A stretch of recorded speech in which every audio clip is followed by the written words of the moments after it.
In his past two fights, Dillian Whyte has really started to rack up the excuses. So against Tyson Fury, we first heard that he was pushed to the canvas and he hit his head when he landed, which made him dizzy. So when he got up, he was wobbling all over the place. And then we heard that the referee was supposed to allow the fight to continue because the bell had gone. I can't even remember whether the bell went or not, but Dillian Whyte was complaining about what the referee did. And then he said that he twisted his ankles because people showed that his head hadn't hit the canvas when he landed through, the slow motion replay. Then he started saying that he'd hurt his ankle or twisted ligaments in his foot. I'm not sure why he was saying that. Is it to try and explain why he was wobbling around when he was on his feet? Who knows? But following his Jermaine Franklin fight, where many people believe he lost, or at least it was a very close decision, which the judges shouldn't have had so wide for Dillian Whyte, he's saying that he went into the fight with a bicep injury and a chest infection. And he was also saying that he was having to, and this was post-fight, he was having to basically fight his own instincts because Buddy McGirt was telling him to box conservatively, whereas he wanted to go in there and take it to him. And in fact, Eddie Hearn has been kind of, in a roundabout way, insinuating that Buddy McGirt's tactics were not right for Dillian Whyte. That Dillian Whyte needed to get in there and actually take the fight to Jermaine Franklin. Personally, I understand what Buddy McGirt was trying to do, or what he was trying to have Dillian Whyte do. In the corner, he was saying that Dillian Whyte needs to bend his knees a bit more, jab to the body, and basically use that reach and control Jermaine Franklin on the end of a jab. Similar to what we saw with Sergey Kovalev against Anthony Yarde. Sergey Kovalev isn't as, fluid in his upper body and the way he moves and slips and slides. He's not as good at that kind of thing as Anthony Yarde is. Not that Anthony Yarde's a master of it, but Anthony Yarde does have more fluidity in the way he moves his waist and stuff like that, right? But Kovalev was able to nullify all that simply by keeping Yarde on the end of a jab. And of course, Kovalev that night had Buddy McGirt in his corner. Now, we know that Kovalev was a distinguished amateur. Dillian Whyte was not. So from a technical perspective, you can't expect the kind of things that we saw from Kovalev with Dillian Whyte. But at the same time, I could see why the same principle could have worked for Whyte against Jermaine Franklin if he jabbed him to the body. Because there were moments in that fight where Dillian Whyte was jabbing at long range and Jermaine Franklin was falling short. Not just falling short, falling badly short. If you go back and watch the fight, you'll see the moments I'm talking about. And that's what Buddy McGirt wanted Dillian Whyte to do. He wanted to maintain that distance, right? Just the way Klitschko used to do, maintain a distance whereby he's pushing his opponent back, but it's at the end of a jab. Even Tyson Fury, when he fought Deontay Wilder the second time, he had this perfect range where Wilder was on the end of a jab, so he was close enough to hit him with a jab, but far enough away that he could avoid the counters coming back with a little half step. And I think that's what Buddy McGirt wanted Dillian Whyte to do with Jermaine Franklin. Keep him backing up because he's not as powerful backing up, but do it at the end of a jab and maintain a particular distance. Dillian Whyte wasn't able to do that. Maybe he just doesn't have the body mechanics for it, to keep a stiff jab out there, to keep the guy at a particular range. Maybe his left arm gets tired real quick. We know he's had injuries with that left arm over the years.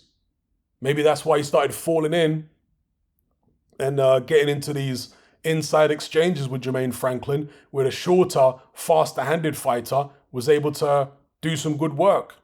So who knows? But again, in principle, I understood what Buddy McGirt wanted from him in using that jab.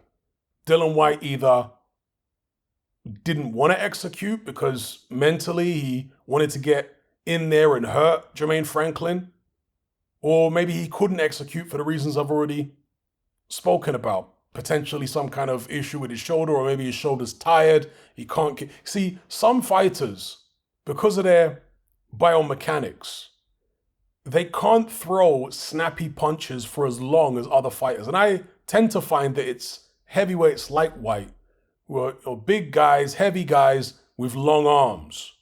Generally, guys with shorter arms are able to throw snappy punches for longer in the fight. Whereas a guy with big, heavy, long arms, they lose the snap in their punches quickly. Lennox Lewis was like this, by the way. You go look at Lennox Lewis, he'd come out snappy shots early in a fight. But then if it's a decent pace, by the 4th round, 5th round, Lewis's punches are not looking snappy at all. An example of this would be the Shannon Briggs fight. Yeah. Now, obviously, there are fights where Lennox Lewis goes 12 rounds and his punches are snappy the whole time, like when he fought David Tua. But that's because he was able to control the pace.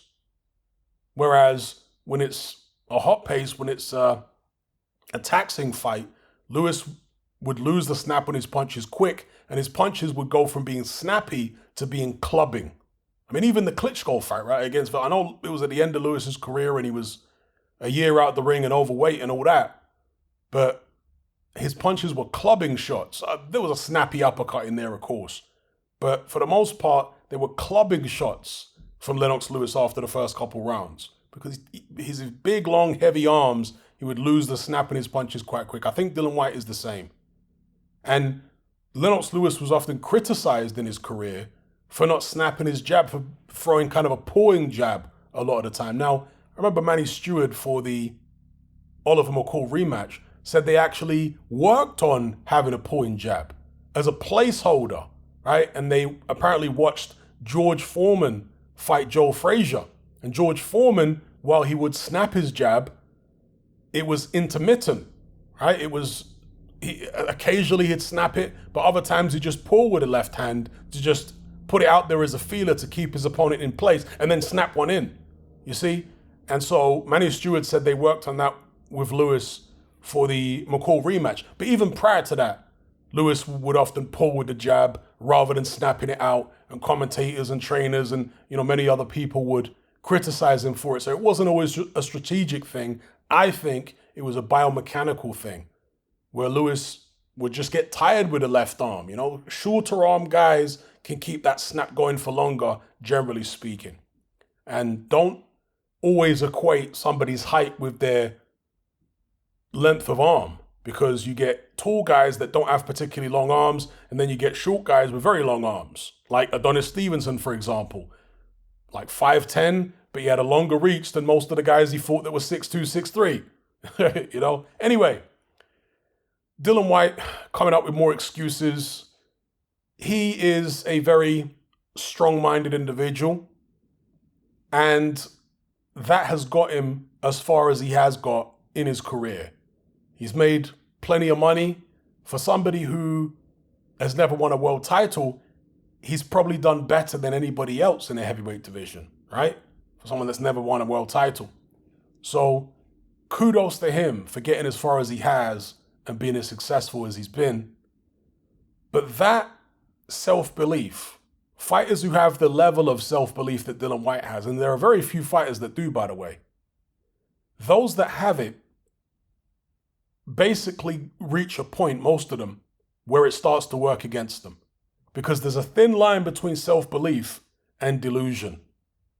And most of them get to that point where they cross over into the delusional territory. And once that happens, they become a danger to themselves. We saw that, of course, with Evander Holyfield. That's why he kept coming back and going on and on and on and on and on. And in the end, he was getting stopped by people like Sherman Williams, right? Actually quitting that fight. And Holyfield was a warrior during his prime years. But what's the old saying? Fatigue makes cowards of us all. Or maybe you could even say age makes cowards of us all. And if not all people, then a lot of people. So, yeah, I think that Dillian Whyte's heart and his self-belief, his determination is at the stage now where it is starting to cross over into outright delusion. It is. And so his people, the ones around him, his training team, they're going to need to be honest with him. Those who actually care. Those who actually have his best interests at heart. Because not many people do in the boxing game. because everybody's out to make some money. So they're not going to tell the fighter the truth most of the time. They don't want to get sacked. They want to keep their position and keep the money rolling in. So it's really down to the family members, the people who are not on the payroll, the people who don't care about the money, who care more about the fighter's health, you know. But Dillian Whyte, being as hard-headed as he is, as stubborn as he is, who's he really going to listen to? He's certainly not going to listen to the likes of us, YouTubers, right? He recently, in one of his interviews, I heard him say that people who sit at home and criticize him and say this and that about him are just, what did he say, losers or something? You know, words to that effect. So he's not going to listen to the likes of us. Can't blame him for not listening to the likes of us, because again, if he'd listened to boxing fans and people online, on YouTube and on forums, he never would have reached the level that he's reached. Because back in the days, people were coming to my channel saying that Dillian Whyte won't even reach British title level. They were saying he's absolutely rubbish. At best, this is what people were saying. I always felt he could get much further than that. I always felt that he would give Joshua a great fight. But many people never thought he would get anywhere. So, again, if he'd listened to those people, he wouldn't have got anywhere. He's only got somewhere by not listening to those people. And so, in his head, he's thinking, the only person whose opinion matters is my own. And the only person whose judgment matters is my judgment. You see? Because, again, he's trusted his own judgment and it's got him this far. So in his head, why should he abandon his own judgment? But as I say, time waits for no man. Father Time is undefeated. And there will come that day where your judgment is going to fail you. Maybe it's already happened with Dillian Whyte. I mean, you look at the Tyson Fury fight.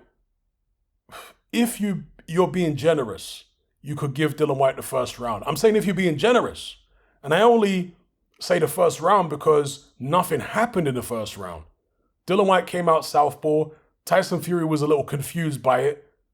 Neither man, from what I can remember, landed anything significant.